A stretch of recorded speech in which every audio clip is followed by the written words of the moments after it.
Hi viewers, welcome to our channel. Present మనతో పాటు దాము బాలాజీ గారు, సీనియర్ జర్నలిస్ట్, వారితో ఒకసారి మాట్లాడదాం. నమస్కారం సార్. నమస్తే. ఇండియాలో పెట్రోల్ డీజిల్ రేట్లు పెరిగాయా లేదా అన్న విషయంలో ఇప్పటికి కూడా కన్ఫ్యూజన్ అయితే ఉంది సార్. అంటే మొన్నటి వరకు కూడా పెరిగాయని చెప్పేసి న్యూస్ రావడం చూసాం. ఇవాళ నుంచి లేదే పెరగలేదు అని చెప్పేసి న్యూస్లు వస్తున్నాయి సార్. అంటే ఈ విషయంలో ఇంకా క్లారిటీ అయితే లేదు. మరి మోదీ గారు ఎందుకు ఈ విధంగా ఒక కన్ఫ్యూజన్ లో పెట్టారు? మరి పెట్రోల్ డీజిల్ రేట్లు పెరిగాయా సార్, తగ్గాయా? ఏం ఇన్ఫర్మేషన్ సార్ ఇప్పటి వరకు? నిన్నంతా కూడా పెట్రోల్ డీజిల్ పెరిగాయని వార్త వచ్చింది. ఈ రోజు మార్నింగ్ మళ్ళీ తగ్గుతాయి అని, తగ్గాయి ఎంత తగ్గాయి అనేది ఏం రాలేదు కానీ తగ్గిపోతున్నాయి. ఎందుకంటే స్పెషల్ అడిషనల్ ఎక్సైజ్ డ్యూటీ తగ్గించారు. పెట్రోల్ మీద అంటే 13 రూపాయలు ఉన్నది ఇప్పుడు 3 రూపాయలకి చేశారు. డీజిల్ మీద 10 రూపాయలు ఉన్నది జీరోకి చేశారు. కాబట్టి ఇది కన్జ్యూమర్స్కి తగ్గుతుంది అనేది ఒక వాదన. రెండోది, నిన్న నయారా ఎనర్జీస్ వాళ్ళకి సంబంధించిన నయారా పెట్రోల్ బంక్స్లో పెట్రోలు డీజిల్ పెరిగింది. పెట్రోలు 5 రూపాయలు, డీజిల్ 3 రూపాయలు పెరిగింది నిన్న. సో ఈ కన్ఫ్యూజన్ జనాల్లో ఉంది. అసలు ఏంటి మరి, ఒక ప్రైవేటు ఆపరేటర్లు పెంచచ్చా? అలాగా ఈక్వల్గా ఉండాలి కదా, గవర్నమెంట్ది తగ్గుతాయా?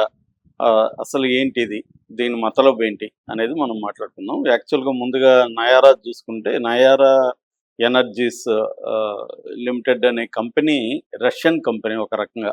అంటే దీంట్లో రెండు కంపెనీలు కలిసి కాంగ్లోమెరేట్ అని చెప్పచ్చు.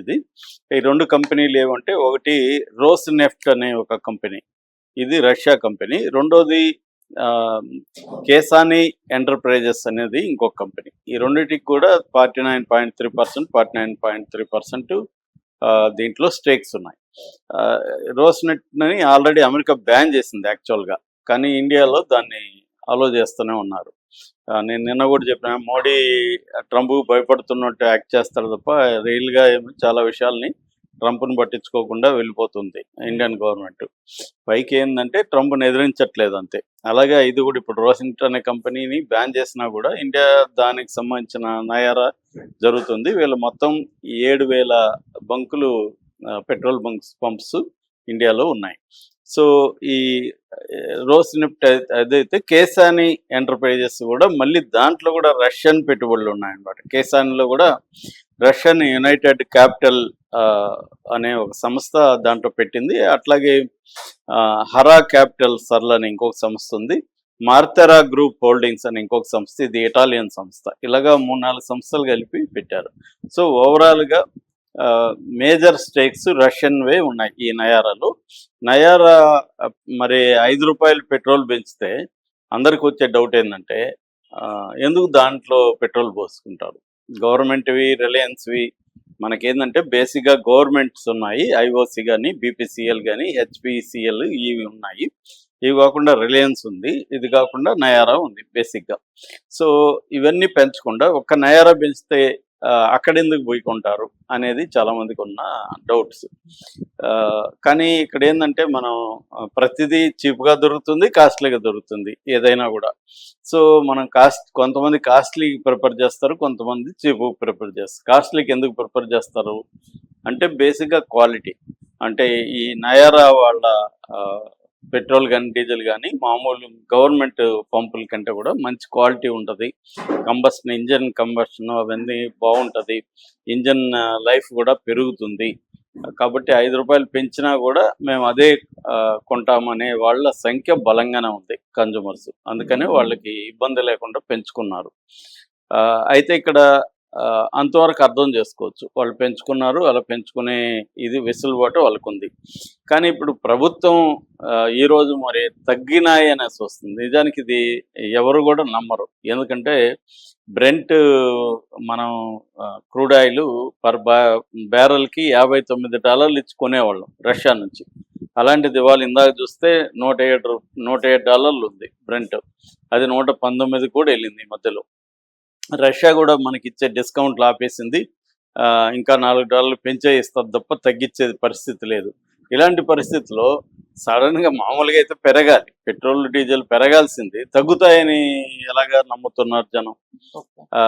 ఎలాగ మీడియా రాస్తుంది అంటే, యాక్చువల్గా విషయం తెలియకపోవడం వల్ల మీడియా అలా రాస్తుంది.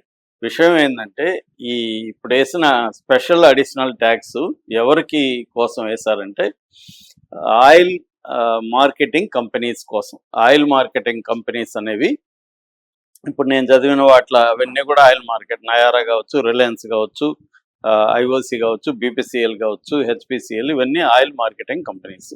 వీటికి ఏమైందంటే మనకి ఎలా ఉంటుందంటే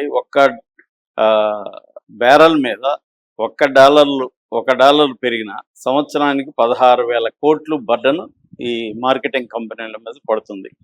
ఇలాగా ఇప్పుడు పెరిగిన దాన్ని చూస్తే దాదాపు సంవత్సరానికి $3 ట్రిలియన్ వీళ్ళ మీద భారం పడుతుంది. లాస్ వస్తుంది పెద్ద ఎత్తున ఈ మార్కెటింగ్ కంపెనీస్కి. వీటిని కొంత ఉపశమనం కలిగించే దానికోసమే మోడీ ప్రభుత్వం ఈ ₹13 పెట్రోల్ మీద ఉన్న అడిషనల్ ట్యాక్స్ని ₹3కి, డీజిల్ మీద ₹10 ఉన్నది జీరోకి చేశారు. అది వీళ్ళ కోసం అనమాట. అది కన్జ్యూమర్స్కి ఏమీ రాదు. దానివల్ల మార్కెటింగ్ కంపెనీలు తగ్గించు. మామూలుగా అయితే వాళ్ళ లాస్ని పూర్తి చేసుకోవాలంటే డీజిల్ మీద 43% పెంచాలి, పెట్రోల్ మీద 19% పెంచాలి. అంత పెంచితే కానీ వాళ్ళ లాసులు కవర్ కావు. కానీ అవి వాళ్ళు ఇప్పుడు పెంచే పరిస్థితి లేదు కన్జ్యూమర్స్ మీద. ఎందుకంటే ఆల్రెడీ 4 రాష్ట్రాలు ఎలక్షన్లు ఉన్నాయి. ఇప్పటికిప్పుడు పెంచితే అవన్నీ కూడా పొలిటికల్గా మోడీకి దెబ్బ తగులుతుంది కాబట్టి ఇప్పటికిప్పుడు పెరిగే పరిస్థితి లేదు. అందుకోసం ఏంటంటే అట్లని మరి ఈ మార్కెటింగ్ కంపెనీ లాస్ని ఎలా కవర్ చేయాలి, అందుకోసం మోడీ ప్రభుత్వం ఏం చేస్తుందంటే ఈ పర్సంటేజ్ తగ్గించింది. దీనివల్ల ఈ ఆయిల్ మార్కెటింగ్ కంపెనీలకి ఇది ఓఎంసీ అంటారు వీటిని, ఓఎంసీలకి హెల్ప్ అవుతుంది తప్ప, హెల్ప్ అంటే కొంత భాగం వాళ్ళకి నష్టాల నివారణకి ఇది కొంతవరకు సహాయం చేస్తుంది. అంతేగాని వాటికి నష్టాలు అయితే ఖచ్చితంగా ఉంటాయి. ఎందుకంటే ఇదంతా కూడా ఫైనల్గా కన్జ్యూమర్స్ మీద పడుతుంది. ఆయిల్ ఇప్పుడు కానీ ఆయిల్ కానీ రేట్లు పెరిగితే అది ట్రాన్స్పోర్ట్ పెరుగుతుంది, తర్వాత అనేక రకాల కన్జ్యూమర్స్ గూడ్స్ మీద అది పడుతుంది. ఆ ఎఫెక్టు మొత్తంగా ఇన్ఫ్లేషన్ పెరుగుతుంది. ఎట్లాగో ఇన్ఫ్లేషన్ పెరుగుతుంది. అందుకనే మోడీ లాంగ్ టర్మ్ ప్రభావం అన్నాడు. అంటే యుద్ధం ఇప్పుడు ఆగే పరిస్థితి లేదు. మనం ఓవరాల్గా అంచనా వేస్తున్నప్పుడు ట్రంప్ ఇంకో 10 రోజులు ఎక్స్టెండ్ చేశాడు, కానీ ఇంకో పక్క సైన్యాన్ని దింపుతూనే ఉన్నాడు. పారాట్రూపర్స్ ఒక 5,000 నుంచి 10,000 మంది దిగుతున్నారు. మెరైన్ సైనికులు ఉన్నారు. ఆల్రెడీ గల్ఫ్లో ఒక 50,000 మంది అమెరికన్ సైనికులు ఉన్నారు. సో అట్లాగే వార్ షిప్లు ట్రిపోలి కానీ, బాక్సర్ కానీ, అబ్రహాం లింకన్ కానీ, ఫోర్డ్ కానీ ఇవన్నీ దిగుతున్నాయి. మొత్తంగా చూసుకున్నప్పుడు యుద్ధం అంటే ట్రంప్ ప్రెజర్ పెట్టి ఇరాన్ని సరెండర్ చేయించుకోవాలనే స్ట్రాటజీలో ఉన్నాడు. అది జరిగే పరిస్థితి లేదు. కాబట్టి యుద్ధం ఇంకా ఎక్కువ రోజులు పడుతుంది. ఎక్కువ రోజులు ఉన్నప్పుడు ఇండియాకు కూడా అది ఖచ్చితంగా ఇబ్బంది.